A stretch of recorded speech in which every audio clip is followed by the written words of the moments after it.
ABS-CBN, mapapanood muli sa TV5. Ang tinutukoy nga ay hindi ang It's Showtime dahil mananatili umano ito sa GMA Network dahil may kontrata pa ito sa Kapuso. Ang ilan nga sa mga serye at proyekto ng ABS-CBN ay tila unti-unting magbabalik sa TV5 Network, partikular na ang matapos ang halos 2 taon mula nang magpaalam sa ere. Bali-balitang muling magbabalik ang longest running drama anthology ng Pilipinas, ang Maalaala Mo Kaya.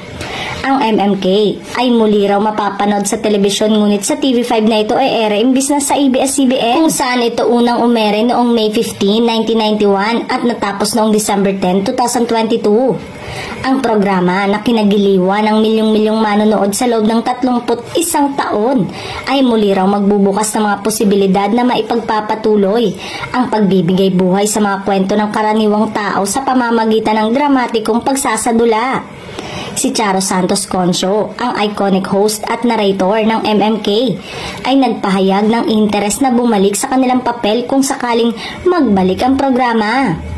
Sa kabilang banda, hanggang ngayon ay patuloy pa ring umeere ang karibal nitong drama anthology na magpakailanman ng GMA Network hosted by Mel Tiangco.